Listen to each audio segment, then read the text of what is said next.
Pemirsa, Komisi Pemberantasan Korupsi hari ini memeriksa sejumlah saksi terkait kasus suap Harun Masiku.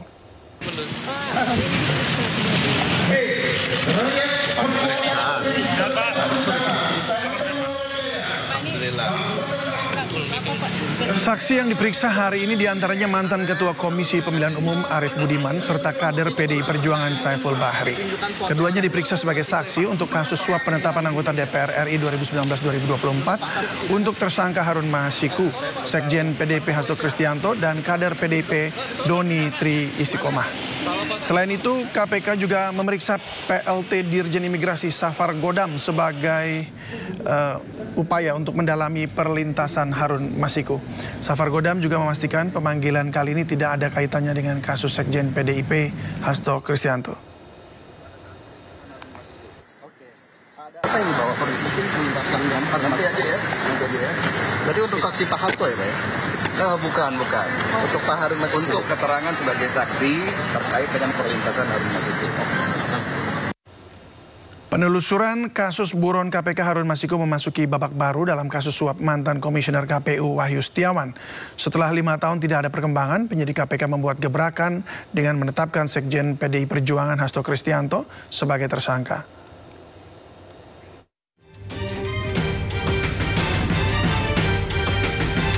Kasus suap ex-kader PDI Perjuangan Harun Masiku memasuki babak baru.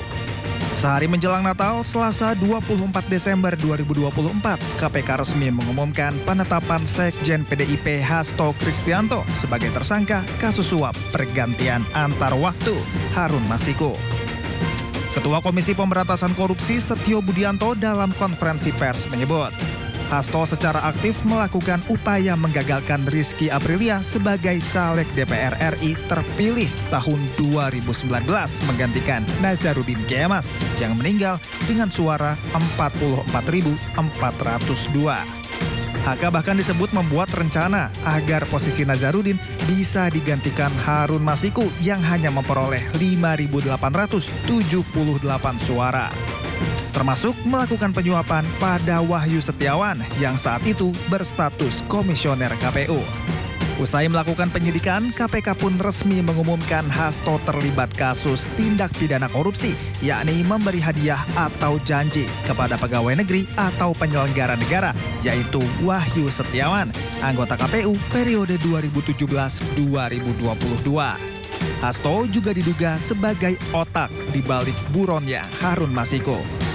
Saat proses penyidikan terhadap perkara HM dan upaya pencarian DPO HM ini dilakukan secara sangat serius, juga dilakukan tidak mengenal waktu, bahkan banyak melakukan koordinasi dengan berbagai pihak. Penyidik menemukan adanya bukti keterlibatan saudara HK yang bersangkutan selaku Sekjen PDI Perjuangan.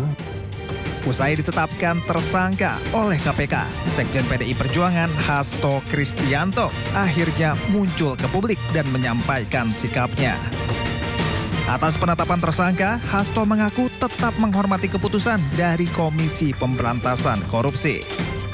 Setelah penetapan saya sebagai tersangka oleh KPK, maka sikap dari PD Perjuangan adalah menghormati keputusan dari KPK. Kami adalah warga negara yang taat hukum. PD Perjuangan adalah partai yang menjunjung tinggi supremasi hukum. Menanggapi hal ini, PDI Perjuangan menyebut penetapan Hasto sebagai tersangka kasus Harun Masiku merupakan politisasi hukum. Kami menduga memang kasus ini lebih terlihat seperti teror terhadap Sekjen DPP PDI Perjuangan. Dan keseluruhan proses ini sangat kental aroma politisasi hukum dan kriminalisasi. Pencarian buronan Harun Masiku turut menyeret mantan Menteri Hukum dan HAM Yasona Lauli yang juga politikus PDI Perjuangan. di mana KPK memeriksa Yasona terkait dugaan kasus suap pergantian antar waktu anggota DPR yang melibatkan Harun Masiku. Saya mengirim surat permintaan fatwa ke Mahkamah Agung. Ya, karena waktu proses pencalekan itu terjadi tafsir yang berbeda setelah ada judicial review, ada keputusan Mahkamah Agung nomor 57 ya. 57.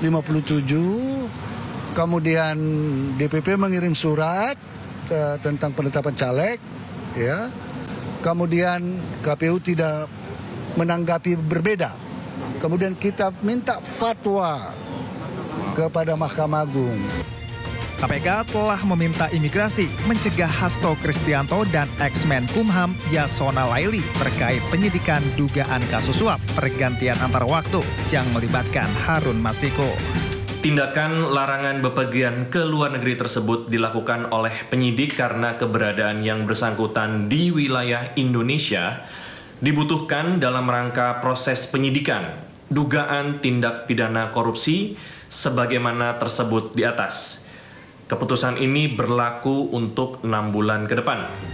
Sebelumnya, Hasto pernah diperiksa oleh KPK, yakni pada 10 Juni 2024 sebagai saksi dugaan suap ex-kader PDIP Harun Masiku yang masih buron. Dalam pemeriksaan ini, Hasto tak terima Kusnadi staf yang menemaninya turut digeledah penyidik KPK, termasuk menyita 3 buah handphone, kartu ATM, dan buku catatan miliknya.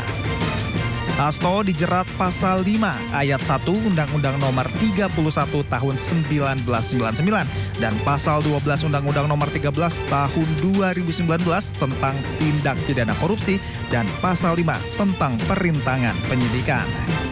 Tim Liputan iNews melaporkan.